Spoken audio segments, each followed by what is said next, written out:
Dah kadung datang sini nanya pun enggak. Si baik. Si.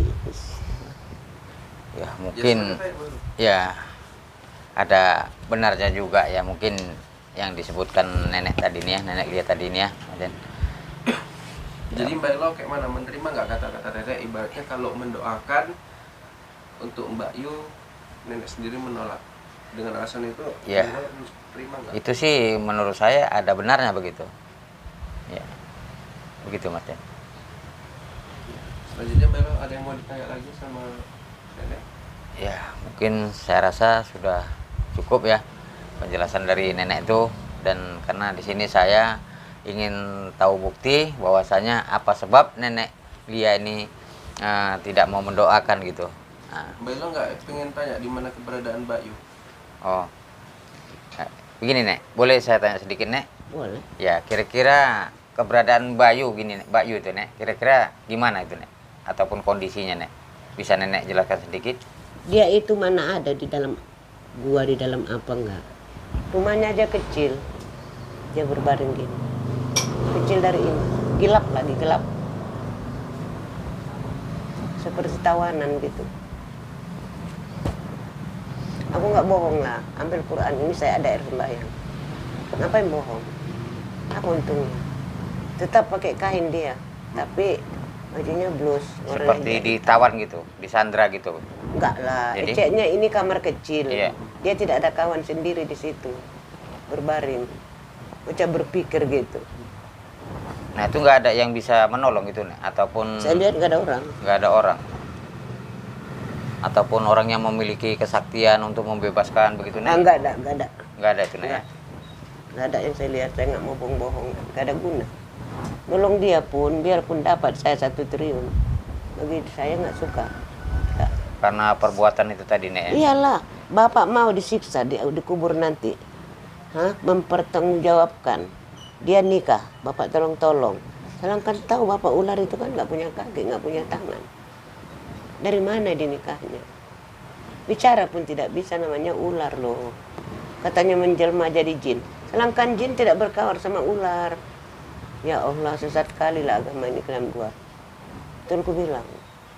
Ular itu wajib kita bunuh. Karena kalau kita nggak bunuh, masuk dia ke rumah kita yang dibunuhnya. Iya betul. Jadi ngapain? Kalau orang ular sudah masuk ke rumah kita, orang banyak bilang ada niat. Niat apa? Waktu anak saya mau nikah, ular itu merah kayak emas. Masuk dia ke lubang itu. Nggak dapat, masih saya bunuh. Saya siram sama kapur, terus saya siram lagi dengan air panas, nggak keluar dia. Buktinya nggak ada apa-apa sama kami.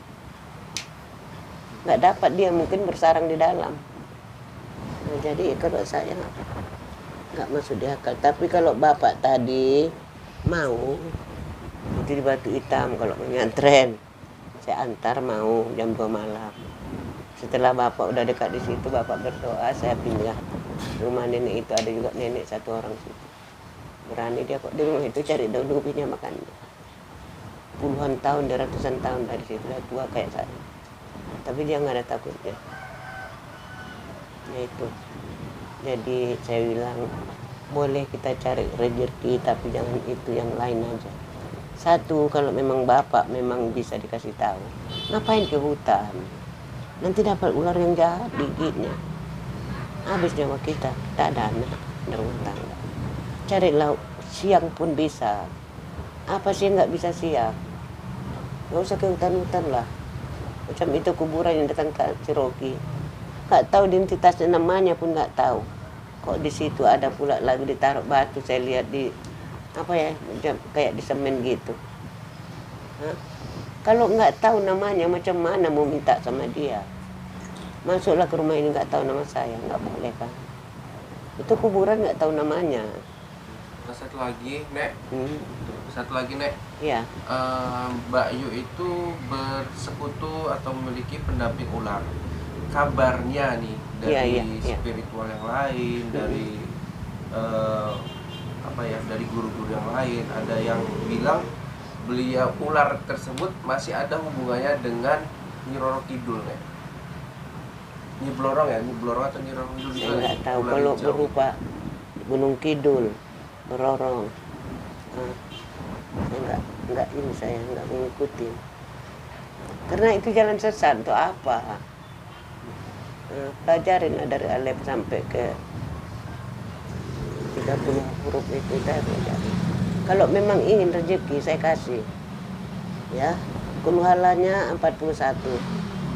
Udah itu kita membaca kulhuwallah 41, terus kita mengirim doa kepada Rasulullah, bacakan tahlil. Habis tahlil bacakan Fatihah, bacakan kulhu. Dia ayat dia yang paling suka di alam Nasrah. Itu dicatat semua. Habis sholat zuhur, habis sholat isya, habis sholat maghrib, subuh. Wiridkan itu. Kalau nggak nanti datang banyak-banyak sama kalian udah muka. Untuk berobat pun bisa. Untuk datang berrezeki bisa. Itulah wiridkan 41. Kan ada buku yang ditulis. Mana tadi ada buku di sini dituliskan si Rocky kemarin. Tadi mana pun itu bukunya. Masih baru itu bukunya. Ini jangan. Kulhuwallah 41, tahlil sekali, terus bacakan para Rasulullah, Fatihah, kulhu, alam Nasrah. Ya, sama Rasulullah. Di dalam situ, di dalam hatimu, ya Allah, ya Rasulullah, berikan saya rezeki yang halal. Kalau nanti nggak bertubi-tubi datang, tapi kau kan pandai. Datang itu nanti bertanya, ataupun datang sama bapak ini. Ayo kita di sana ada kerjaan, ayo. Nggak payah nih baca tahlil itu. Abdul Jikri Baklam Annahu la ilaha illallah Hayul Baqi, la ilaha illallah Hayul Mawjud, la ilaha illallah Hayul Maksud. Bacakan la ilaha illallah 33. Habis dari situ la ilaha illallah Sayyidina Muhammad Rasulullah. Hakin alaina namutu alaiha insyaallah minal aminin. Udah siap. Udah baca kulhuwallah, baca Fatihah. Hadiahkan semua ini kepada Rasulullah. Dia maksudnya itu sudah tahu dia apa maksudnya. Kalau yang ngajar kayak gini sial kita. Aulia Allah pun nggak mau dekat sama kita karena kita Islam asli. Kapan dia dijulumnya, kapan dia buntingnya, kapan dia melahirkannya, kapan dia mandi wilayahnya. Aduh, itulah. Udah.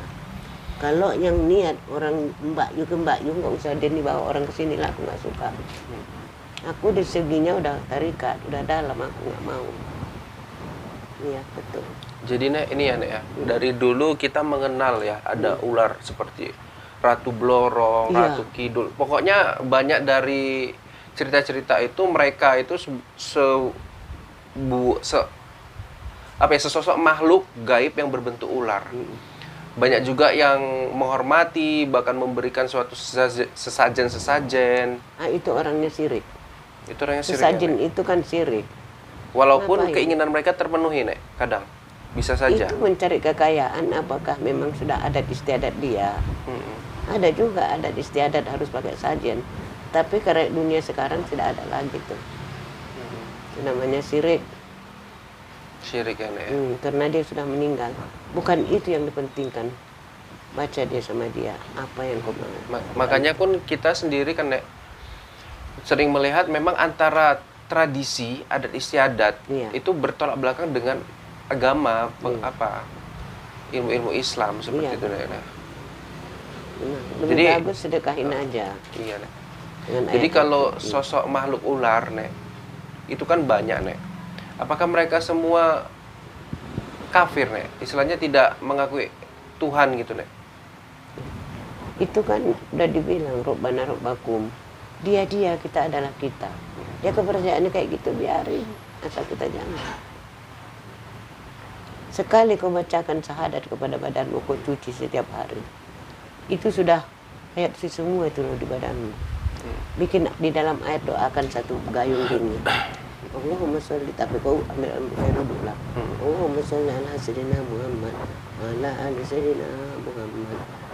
Asyhadu an la ilaha illallah wa asyhadu anna Muhammadar Rasulullah sallallahu alaihi wasallam. A'udzubillahi minasyaitonir rajim. Bismillahirrahmanirrahim. Khususan ala haji niat Rasulullah sallallahu alaihi wasallam. Al-Fatihah Nabi. Air tadi ini sudah air suci semua. Sudah kau bacakan di dalam ember tadi. Jadi itu air suci tadi sudah masuk ke dalam tubuhmu. Alangkah enaknya. Selalulah baca itu. Jadi nanti apabila kita pun masuk ke kubur, Sunan Karnangkir itu nggak sembarangan nolong bukit kita. Oh, dulu di dunia ingat dia sama Rasulullah. Karena Rasulullah itu utusan Allah. Dia kirim nggak kirim pun nggak usah. Dia tidak tetap masuk ke surga. Tidak akan ke neraka dia. Nah, itu enaknya. Kalau kita kaji dalam-dalam, alangkah enaknya. Ambillah air wudukmu sebelum diambil orang air wudukmu. Sucikan dirimu sebelum disucikan orang dirimu. Bungkuslah dirimu sebelum dibungkus orang. Usunglah mayatmu sebelum diusung orang. Nah, jadi itulah semua kita kaji. Itu maka dibilang gitu, jangan orang mencucikan diri kita, mencucikan mayat namanya. Cuci diri kita sendiri. Setiap kita mengambil air wuduk, bacakan syahadat. Nah, selagi kita ambil air wuduk, Allahumma sholli ala sayyidina Muhammad wa ala ali sayyidina Muhammad. Allahumma sholli ala sayyidina Muhammad wa ala. Jadi ayat-ayat itu semua masuk kepada diri kita. Kita nggak gampang terpengaruh gitu loh. Apalagi nanti Denny sekali-sekali maukah dibuka auranya? Enggak, Nek. Kenapa? Belum siap mungkin, Nek. Mungkin pun pengertian daripada buka aura itu sendiri aku belum begitu paham. Tidak boleh loh. Tidak boleh. Denny udah dewasa loh. Nenek sayang loh sama Denny. Nenek bukan minta duit. Buka auramu nak. Sedangkan dia baru masuk Islam udah buka loh. Mamanya pun itu. Sudah. Nanti payah loh Denny. Itu arti katanya begini nih, agar supaya mengenal diri dia sendiri gitu. Iya. Jadi kita pun nanti mati, senyum aja warna kita itu. Enggak minta duit nenek nak, betul enggak? Kesian sama Denny betul.